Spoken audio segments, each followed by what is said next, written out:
രാവിലെ ഉറങ്ങിക്കിടന്ന് എന്നെ വിളിച്ചെഴുന്നേൽപ്പിച്ച് നമുക്ക് ഓഫീസ് വരെ ഒന്ന് പോയിട്ട് വരാമെന്ന് പറഞ്ഞപ്പോൾ ഞാൻ വിചാരിച്ചു ജസ്റ്റിക്ക് ഓഫീസിൽ പോയി തലയൊന്ന് കാണിച്ചിട്ട് തിരിച്ചു വരാനാന്ന്. പിന്നെ മനസ്സിലായത് ജസ്റ്റി ഓഫീസിൽ പോകുന്നുണ്ടെങ്കിലും പക്ഷെ തിരിച്ചു വരവില്ലാന്ന്. ജസ്റ്റിയും കുറ്റം പറഞ്ഞിട്ട് കാര്യമില്ല. ഇന്നലെ ഞാൻ തന്നെ പറഞ്ഞ് ജസ്റ്റി ഇന്ന് രാവിലെ ഓഫീസിൽ പോകുമ്പോൾ ഞാനും കൂടെ വരാം, നമുക്ക് വർത്താനൊക്കെ പറഞ്ഞ് പോകാമല്ലോ എന്ന്. കാരണം ഈ പ്രാവശ്യം ഞാൻ പറഞ്ഞില്ലേ, നാട്ടിൽ നിന്ന് വന്നിട്ട് എനിക്കും ജസ്റ്റിക്കും ഒന്നിച്ച് ഓഫ് ഇതുവരെ കിട്ടിയില്ലെന്നേ.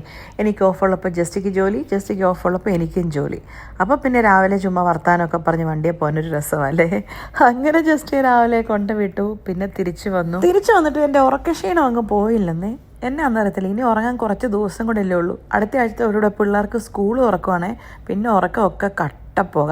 തിരിച്ച് ഫ്ലാറ്റിലോട്ട് വരുന്ന വഴിക്ക് മുന്നിൽ മിറർ കണ്ടപ്പോൾ പിന്നെ ഒന്നും നോക്കിയില്ല, കണ്ണും പൂട്ടിയെടുത്തു ഒരു മിറർ സെൽഫി. അതല്ലല്ലോ എന്നാന്നറിയത്തില്ല, നമ്മുടെ ബിൽഡിങ് ഞാൻ താമസിക്കുന്നതുകൊണ്ടാണെന്ന് അറിയത്തില്ല, ഇടതും വലതും മുമ്പിലും സൈഡിലും ഒക്കെ ഫുള്ള് മിററാണ്. എവിടെ തിരിഞ്ഞ് നോക്കിയാലും മിറർ. നോക്കി ലിഫ്റ്റേ കയറുന്നതിന് മുമ്പ് എത്ര മിറർ വന്നു എന്ന്. അങ്ങനെ പതുക്കെ ലിഫ്റ്റ് വന്നു. ലിഫ്റ്റ് നോക്കിയപ്പോൾ ലിഫ്റ്റിനകത്ത് മിറർ. അത്ഭുതം എന്നല്ലാതെ എന്ത് പറയണം. അങ്ങനെ മിറർ നോക്കി വായി നിന്നപ്പോൾ ഓർത്തത് നമ്മുടെ ഫ്ലോർ ഏതാണെന്നുള്ളത് ഞാൻ ഞെക്കിയില്ല. ഞാൻ ആ ഗ്രൗണ്ട് ഫ്ലോറിൽ പടവും പിടിച്ച് നിൽക്കത്തേ ഉള്ളൂ. അനുഭവം ഉണ്ടേ.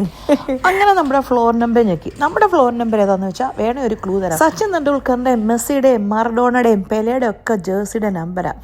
അപ്പം ശരി, എന്നാൽ പോയേച്ചും വരാം.